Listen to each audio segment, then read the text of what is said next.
नमस्कार, 5 minute podcast आप देख रहे हैं। मैं हूं आपके साथ शालिनी कपूर तिवारी। और आज के वक्त की जो सबसे बड़ी परेशानी है, रिश्तों की खटास, रिश्ते टूट रहे हैं, रिश्ते निभा नहीं पा रहे हैं, हम उसी के ऊपर आज हम चर्चा करने वाले हैं, लेकिन ज्योतिषीय दृष्टिकोण के साथ। मेरे साथ आज 5 मिनट पॉडकास्ट में मशहूर एस्ट्रोलॉजर अभय खन्ना जी मौजूद हैं। बहुत स्वागत है सर आपका। जय श्री कृष्ण। राधे राधे। पहला सवाल यही कि ये जो भागती दौड़ती जिंदगी है, इसमें रिश्ते तो हमें संभालने वाले होने चाहिए थे, ये टूट क्यों रहे हैं? शालिनी जी, इसका सबसे बड़ा रीज़न है कि मटेरियलिज्म ने हमें उस कगार तक घेर लिया है कि आज के डेट में अगर आप कपल्स देखेंगे ना, तो वो दोनों के दोनों वर्किंग हो गए हैं। तो यहाँ पर जो पहले का दायित्व था, वो दायित्व था कि जो एक फीमेल थी वो घर के मैटर्स को देखती थी, और एक मेल की रिस्पॉन्सिबिलिटी थी कि वो जाके बाहर काम करेगा, काज करेगा और वो पैसे कमाएगा। बट आज के डेट में फीमेल्स आर ऑल्सो वर्किंग। ऐसे केस में क्या हो गया कि एक दूसरे के लिए ना टाइम मिलना ही बंद खत्म हो गया है। वो सुबह की जॉब कर रहे हैं तो वो रात की कर रहे हैं। ये खत्म होने की वजह से ना ईगो, राहु जिसको हम बोलते हैं, वो सर चढ़ के बोलना शुरू कर दिया है। अब एक फीमेल तो जॉब करके अपना दायित्व निभा रही है कि आपकी हेल्प कर रही है इनटू फाइनेंसेस, बट एक मेल 75% केसेस में, ये नहीं कह रहा हूँ हर कोई, बट 75% केसेस में उनकी ईगो हर्ट हो जाती है अगर उनको घर के काम करने पड़ जाए। तो यहाँ पर पैसों के लिए उन्हें चाहिए कि तू भी काम कर, वर्किंग वुमेन चाहिए हमें, तू भी काम कर, हम इकट्ठे ग्रो करेंगे।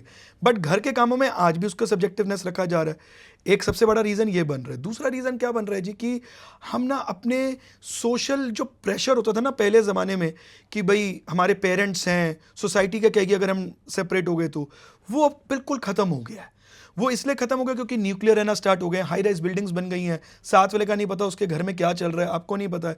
तो वो कहते हैं ना, एग्रेशन इस कगार तक बढ़ चुका है कि आप थोड़ी सी भी बहस या रफ पैच आता है तो वहां पर बोलते हैं चल भाई अपने अपने रास्ते भाग, अपने अपने रास्ते भाग। तो वो जो रफ पैच है ना, वो पहले ना निकल जाता था, पेरेंट्स क्या कहेंगे, पड़ोसी क्या कहेंगे। तो एक्चुअल में देखा जाए तो वो चीज़ गलत नहीं थी उस समय में।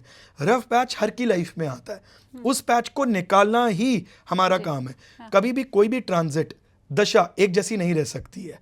जनरली सेपरेशन का जो कारक होती है वो केतु जो बनते हैं, वो रीजन बनते हैं।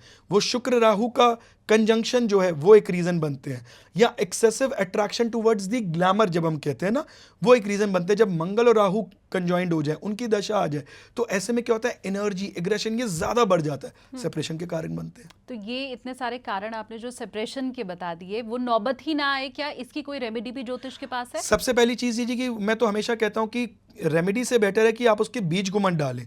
तो आप सामने वाले आपके बारे में क्या सोच रहा है, क्या वो एक्चुअल में आपसे प्यार करता है, नहीं करता है, ये भी आप ज्योतिष के थ्रू पता लगा सकते हैं। तो why not to first match your chart before taking those big decisions, number 1।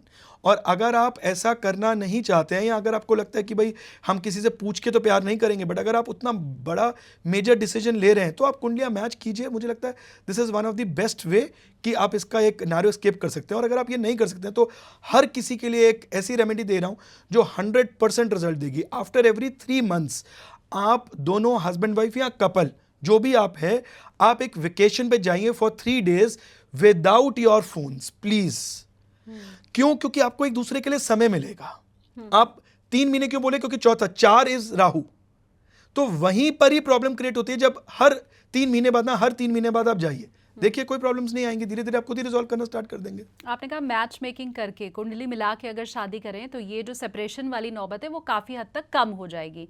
Match making करके शादी तो कर लेंगे, लेकिन शादी के बाद के जो एक्स्ट्रा मैरिटल अभी चल रहे हैं, और मेट्रो सिटीज़ में तो बहुत ज़्यादा, उसके पीछे भी क्या कोई ग्रह वगैरह दोषी होते हैं? Absolutely correct. बहुत बार ऐसा होता है जी कि जब हम लव मैरिज के अंदर जाते हैं तो हमारे लव रिलेशन बहुत अच्छा चल रहा है 10 साल 15 साल, बट शादी की एकदम बाद दिक्कत आनी शुरू हो जाती है। Reason being love is seen from the 5th house of the kundli and marriage is seen from the 7th house of the कुंडली।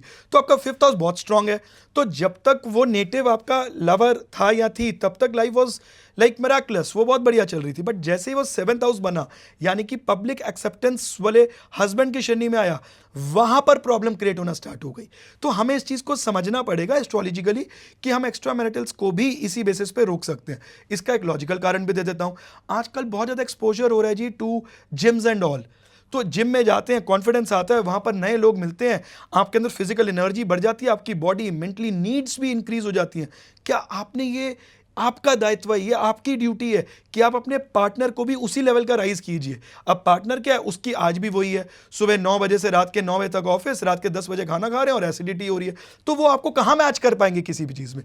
दे won't be able to match. तो यहाँ पर आपको ये देखना है कि अगर एक बंदा कोई लीड ले रहा है तो ही नीड्स और she needs to be the bull of that cart, कि मैं भी उसको अपने उस पेस के साथ मेंटेन करके चलूं। तो this is one of the step जिससे आप अपने मंगल को कंट्रोल कर सकते हो, और इससे आप कम्युनिकेशन के थ्रू अपने बुध को कंट्रोल कर सकते हो। एक बात मैं आपको बता दूं, सारी दुनिया शुक्र की रेमेडी कर रही है फॉर गुड मैरिज, और सारी दुनिया शुक्र की रेमेडी कर रही है फॉर गुड स्पाउस।